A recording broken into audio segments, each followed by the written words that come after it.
Hi, thank you so much for joining me for the acronym explanation series. My name is Jen, and I'm on a healing journey breaking free from the destructive patterns of disordered eating and embracing a nourishing lifestyle. I am using an original acronym of the word Nourisher to help guide my healing process. And in this series, I'm going to take a deep dive into each of the letters of the Nourisher acronym in order to explain it to you further. So thank you for joining me, and let's dig in. Hi, and thank you so much for joining me. We are going to unpack the last letter of our Nourisher check-in today, which is the letter R, and it is the letter R that stands for reward. Now, you may wish to use a different word for this, and again, this is my personal acronym. This is the acronym that helps me succinctly communicate and stay on track to the values and the things that are important to me in my healing journey as I break free from the destructive patterns of my binge eating disorder. But you can tweak this for however you need to be yours. So I just want to explain why this idea of reward is so critical to me. The idea of reward, let me first of all tell you, to me, what it's not. What it's not is I'm going to be really, really good and restrict my food or eat in ways that are unhealthy or unnatural for 6 days of the week, and then I'm going to reward myself with foods that's harmful for me on the weekend and have a big piece of chocolate cake or whatever. That's not what it means to me. I never make reward around food. I think so often that so many of us grew up with this idea of food being a treat, food that is destructive and damaging and illness-causing to our body as being a treat.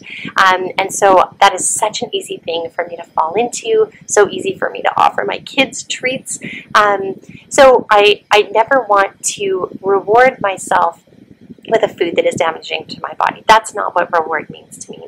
Reward also doesn't mean that when I get to a specific number on the scale, I will reward myself or give myself some type of a prize. That's not what it means, because then the focus becomes all about me being a certain weight, and that's not what this is about. For me, this is a journey about learning how to go from using my body to and damaging and not caring for my body to nourishing my body and having thriving relationships and knowing how to listen to my body. So that's what this is all about. So therefore, the idea of reward for me is, if you look at the acronym, the first kind of 4 letters are all about learning how to be. Learning how to be the type of person that I believe I am equipped and called by God to be, and walking in that. The next ones are kind of more the nitty-gritty of what do I have to do?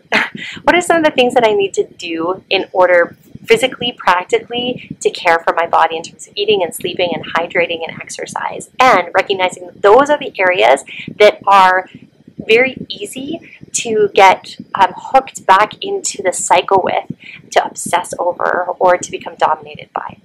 So the R is kind of like, it brings it full circle and it anchors this whole process down in the basically always reminding myself to answer the question, why? Why am I doing this? Healing from an eating disorder is incredibly hard work. It is very intentional. It is very draining and fatiguing. It is taking what is natural to many, many people in the population and learning how to do it as an adult. It's kind of like, I often talk about it as learning how to learn a second language as an adult. When you are a child and you are just born into an environment where you have multiple languages around you, your brain is so plastic and has an amazing ability to basically just receive those languages and learn them without even kind of quote-unquote trying.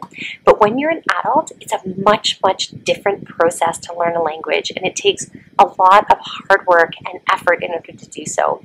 And for those of us who are learning new nourishing patterns, we're learning patterns that maybe for some people, like just being aware of the fact that they're feeling an emotion and being able to name that emotion and then process that emotion, or open up, let others see or tell others about what's happening inside of them. For some people, that's just totally normal and natural. And for me, it is not, and it is hard work to learn how to do it.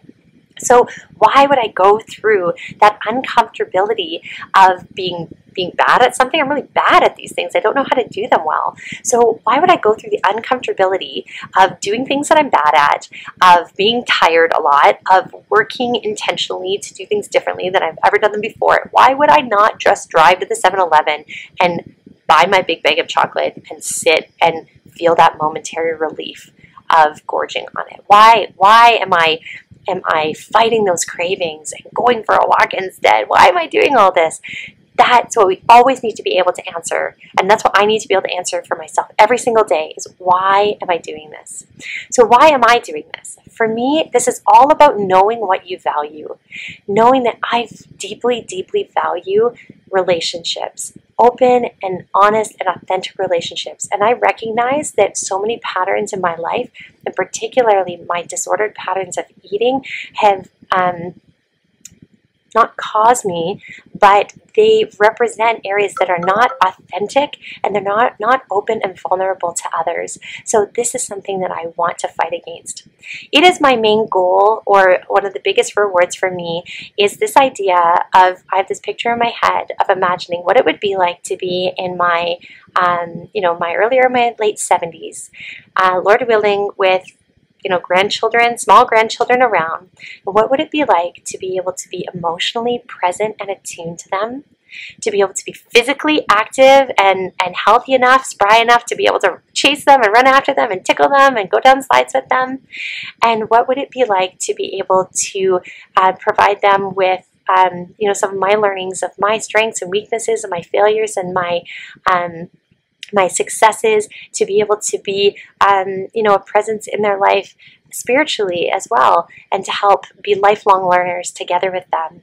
So in order to reach that, dream goal of being able to embody, being able to be present physically, emotionally, spiritually, intellectually with the next generation, with my loved ones, even today, I need to be a nourisher today. I need to be nourishing my body in all of these ways that we've been talking about. I need to commit myself to those things today in order to be able to enjoy those rewards and benefits in the future. So I really highly recommend that you write down some of those. What are the things that you value? Not what are the things that you are going to do or going to commit to. Yes, I will walk. Yes, I will drink water. But why? Why are you doing those things? Because if we don't have that idea of the end goal and the reason why we're doing these things, it is just way too easy to get discouraged. It's way too easy to give in to those big cravings. And it's way too easy to not fight for the life that we really want, and the way that we want to be ourselves, the way that we want to show up for other people. So I encourage you in this, and I thank you for holding me accountable in these ways.